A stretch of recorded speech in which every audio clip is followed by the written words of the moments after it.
kan masih yakin ini masih ada kecelakaan. Yang kita punya foto motornya bagaimana yang dikatakan tidak itu akan terbuka seterang-terangnya. Apakah betul ada pembunuhan seperti dalam tuntutan? Apakah betul ada yang diberitakan selama ini bahwa kejadiannya itu tidak seperti apa yang disampaikan dalam kronologis yang dirangkai? Justru kami meragukan telah terjadi dari awal proses penyidikan ini sampai dengan adanya putusan itu pasti terencana dengan baik.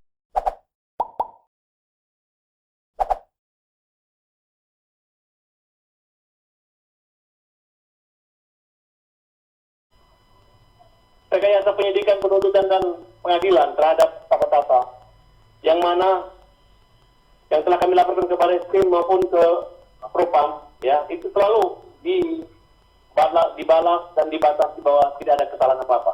Hari ini Hakim Pengadilan Negeri Bandung telah membebaskan Peggy, membatalkan tersangkanya, yang merupakan rangkaian daripada kronologis skenario pertimbangan hakim yang dimana mereka adalah sebagai pembunuh. Hari ini kami mengajukan penyerahan kembali dan menyerahkan memori penyerahan kembali untuk mendapat keadilan.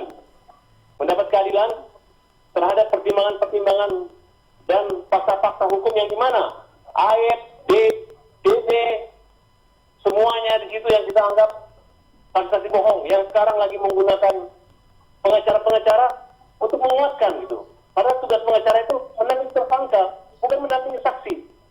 Nah, jadi bagi pengacara-pengacara yang bergabung yang kita anggap satu kejahatan, bahkan menjudutkan Peggy, menjudutkan kakak, menjudutkan seperti lawyer, mengejek-ejek, menakut-nakutin akan melaporkan kami, dianggap undang-undang ITE melanggar segala macam. Nah, mudah-mudahan dengan kebebasan kemenangan ini, masyarakat bisa tahu bahwa yang kita perjuangkan itu loh. Orang yang tidak harus jadi pengadilan, ketika dihukum, semua itu rata semua. Nah, makanya kita minta diperiksa lagi penyidiknya, diperiksa lagi jaksanya, diperiksa lagi. Dan minta jaksa agung untuk eksaminasi jaksa-jaksa yang dulu menuntut dan mendakwakan, yang beraturannya mereka saksi yang datang pengadilan. Ini pembunuhan berat, gitu. Nah, jadi kan masih yakin ini masih ada kecelakaan. Yang kita punya foto waktu motornya bagaimana yang dikatakan tidak rusak.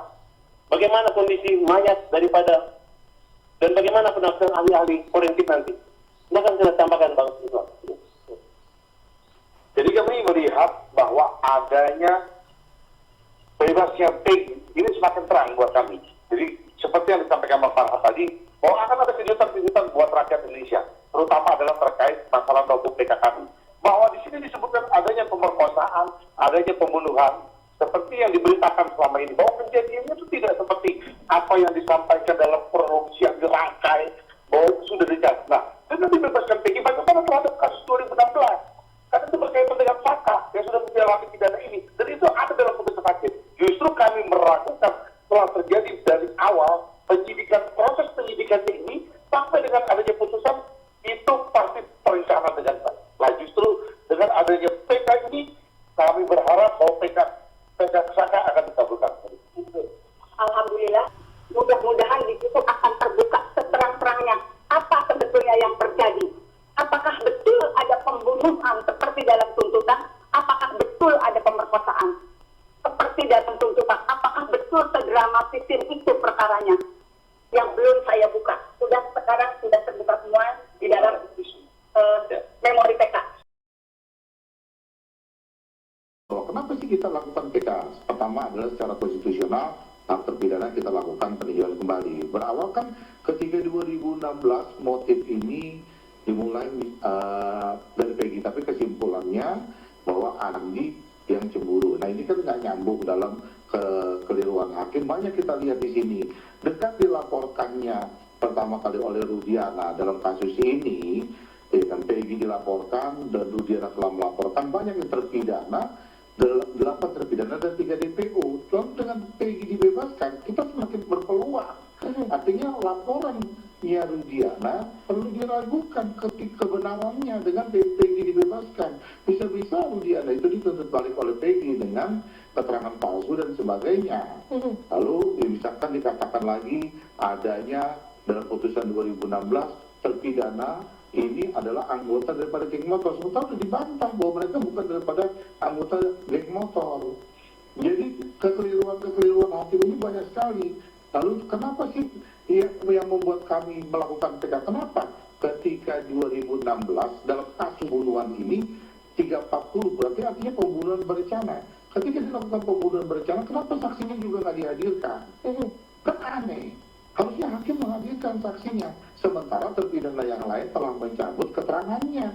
Dan ada lagi yang belum dibuka di dalam persidangan itu. Seperti apa? Handphone, seperti CCTV. Nah, terpidana sudah mencabut keterangannya. Lalu saksi tidak dihadirkan. Lalu handphone tidak dibuka, CCTV tidak dibuka. Gimana petunjuknya bahwa itu terjadi pembunuhan berencana dengan 340? Mana sih yang keyakinan hakim?